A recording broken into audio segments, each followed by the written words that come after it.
Smiling. Lots of smiling today. Massage. Massage. It's hard being on camera. We're still. It's hard out here. Okay, 3, 2, and we're counting it. Hello, everyone. Welcome to Becker Answers with the two of us, your friendly neighborhood weirdos. Very true. Except I'm the only weirdo in this relationship, probably, but I'm more of a closet weirdo. You just let it all out. that's true. I like to have my weird on display. Yeah. I think the lighting's weird. Are you glowing from the light I set up for No, myself? that's just a display. Okay. I can... We want to make sure there's good lighting for you guys. We're trying to put on a top level Becker Answers here. So That's right. Just double checking. Sorry to interrupt. No problem. Carry on. You are a tough customer. Which leads us, is a clever segue into today's question. It wasn't planned. Right.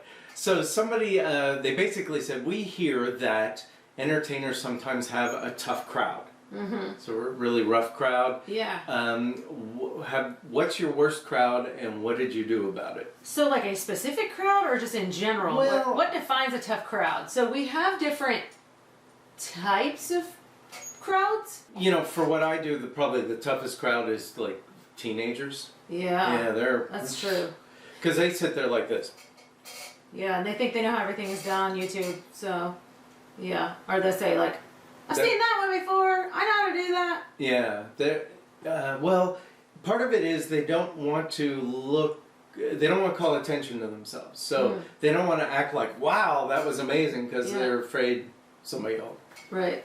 Think they don't look cool. Yeah, they don't look They cool. participate. Yeah. So they'd rather sit there, even if they're enjoying themselves. That's kind of what you'll get. Yeah. Your chair's real squeaky. You made me chill. I was sitting on that chair and it was super squeaky. Yeah. I thought it was just me because I was jiggling a lot. Okay. That was me jiggling again. Okay, so I like it when you jiggle. Oh, gosh. Mm-hmm.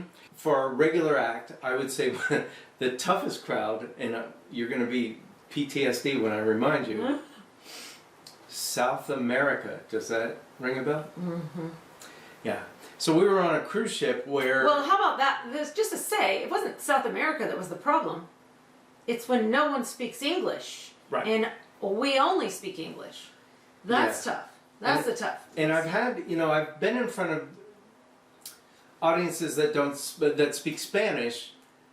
I know enough Spanish to sound really stupid, which is entertaining. Yeah. You know, they make fun of me trying to speak Spanish. Yeah. This particular group, Portuguese, they're Brazilian. There's no commonality there at all. Right. And we were there for, 3 months? It was a long time. And I remember specifically at some point they had translators at the entrance of the show saying, this show is all in comedy, is all in English. If you don't want to stay, like, you don't need to stay if you don't think you're going to understand it. Yeah. And that was sort of setting us up for failure.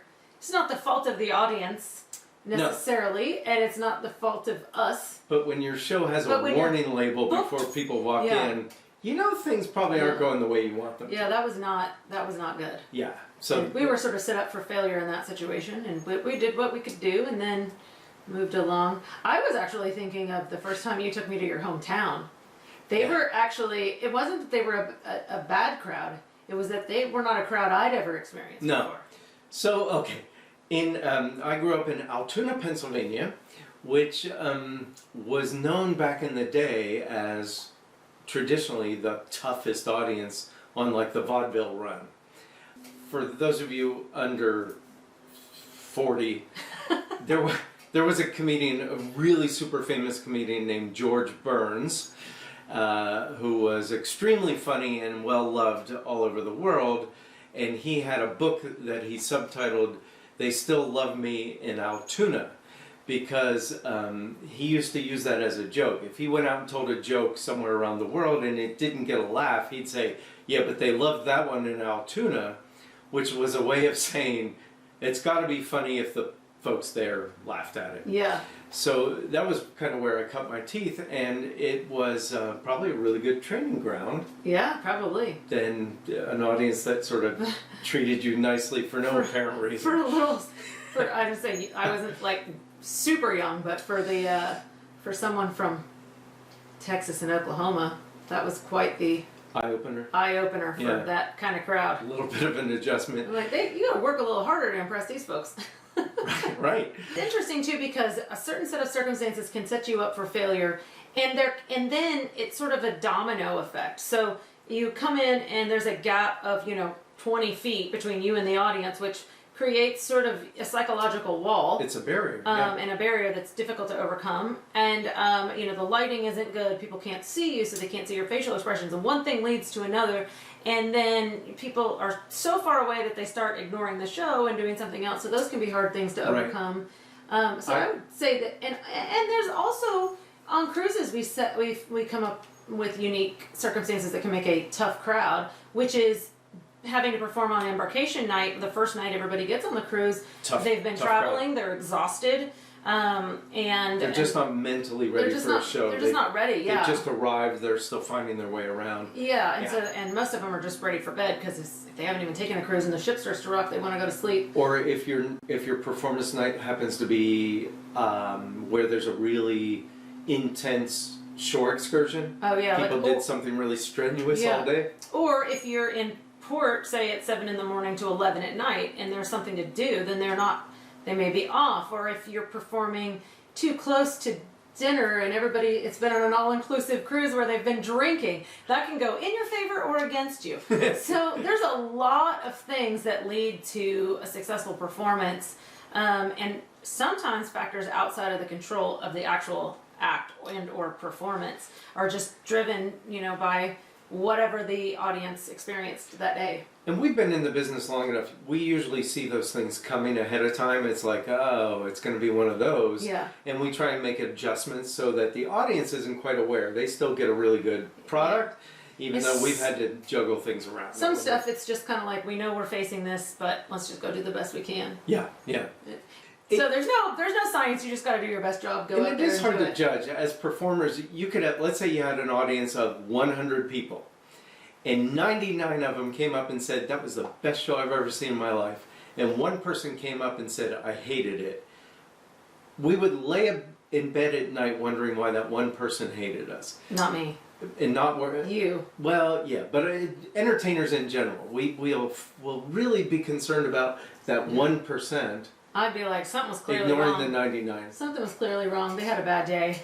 It wasn't us. And that's often the case, though. That could be the case. They just weren't in the right frame of mind. They just don't like magic. They don't like blondes. I don't know. That's what I would think. Who doesn't like blondes? Yes, there are people that don't like blondes, I'm sure of it. I know. Hard to believe. I like blondes. I like one blonde, anyway. Anyway, so tough crowds. There was no... Well, did you ever tell this story, though? We should totally end this, and it's going to carry on, but it just occurred to me. You had a crowd where people actually started a food fight. Did you talk about that yet in Becker's Answers? No, I don't think I did. So, yes. That was... How to tell this story politically correct. Culturally appropriate at this point, but these are facts, and it's what happened. Well, okay, I will generalize it. I wasn't there for this, but this was a really big event. It was held at the Tampa Convention Center, and there were thousands of people. Like, we had a president of the United States speak in the morning, and I was the after-dinner entertainment that night. And at some point, I'm backstage, and it was just thousands of people. Well, a good number of them were vegetarian, and it turns out... Religiously vegetarian. Religiously vegetarian. And at some point, apparently, they were served their vegetarian meal that had beef in it. Somehow. I don't know the circumstances. I was backstage. But somebody caught wind of it that this was not vegetarian, and they stood up and shouted about it and started throwing food, and all kinds of people started walking out, and it was a big, just terrible situation. And there's a stage manager backstage, and he's relaying all this to me, and I've got to go out in, about 20 minutes to entertain what's left of this crowd. And at some point, I got really kind of calm about it, and I said to him, about 10 minutes to go, I said, I'm in the perfect situation. And he looked at me like I had three heads, and I said, there's no way I can lose here. And he said, what are you talking about? Don't you know what just happened? And I said, yeah, that's the point. If I go out there and die, just do a terrible act, nobody's going to care, because they're going to be concerned with the tragedy that happened that wasn't me. Like, they're going to all remember the non-vegetarian thing. That's the news of the day. If I go out there and do a great show and pick this audience up, now I'm a superhero. Mm-hmm. I've done something impossible, and there was no way to lose, because none of it was going to be reflected on me other than good stuff. I would have been afraid to go out imagining food laying on the floor and on the stage. I would have been like, well, is this going to get cleaned up? And I kind of wisely adjusted my show, and I started out by using an audience member who was sort of representative of the vegetarian crowd, but he was management, so he was still there, mm-hmm. and brought him up on stage, and he had these great facial expressions, and it played to the entire, what was left of the room. And it did. It picked everybody up, and I walked away looking, really good mm-hmm. at the end of the day. So it was one of my favorite stories of pulling victory out of defeat. Probably should have led with that. We should have started with that as the tough crowd. Well, and then you just wonder, what makes you keep going when you have crowds that are bad? Some entertainers do it, I think, for their own needs. And if they do that and then they have a bad audience, they didn't get what they needed. Right. But you do it because it's a service. I'm providing a service, so you keep giving. I give as best I can, and I've had to learn that not everybody's going to like it. Yeah. I have to be okay with that. Yeah. Not everybody likes chocolate ice cream. They'd rather have vanilla, and I'm chocolate all the time. I can't be vanilla. Depends on my day. But yeah, are we going to start talking about food again? Because I did eat vanilla ice cream last night, but now that you mention it, chocolate sounds good. Feed Bobbie again. But yeah, so there are tough audiences, and you just need to be a little bit tougher performer. Yeah. And sometimes there's no win. Thicker skin. I think it's tough for performers, though. They don't have very thick skin a lot of the time. Right. Mm-hmm. My one thing, and I think I've talked about this before, the one thing I've learned, the one phrase I learned was, even Rembrandt, the master painter, did not paint a masterpiece every single time. Some of them just weren't very good.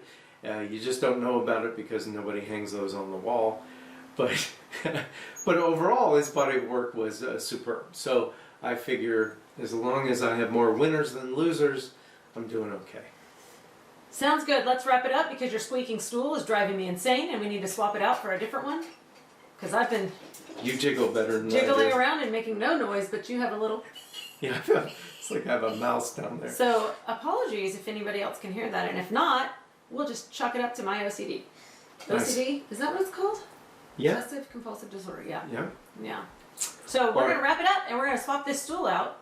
And my friend Ron Lucas says he's renamed it CDO because it needs to be in alphabetical order. Hilarious. Yeah. Great. Now everybody will steal Ron's joke. Yeah. Okay. Okay. All right. So we'll see you next time. Please drop us some more questions.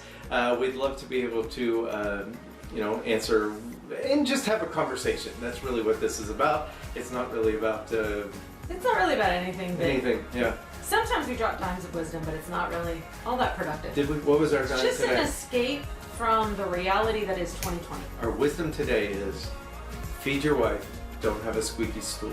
Exactly. That sounds That's awkward. awful. Okay, guys, we're going to let you go for now. Bye-bye.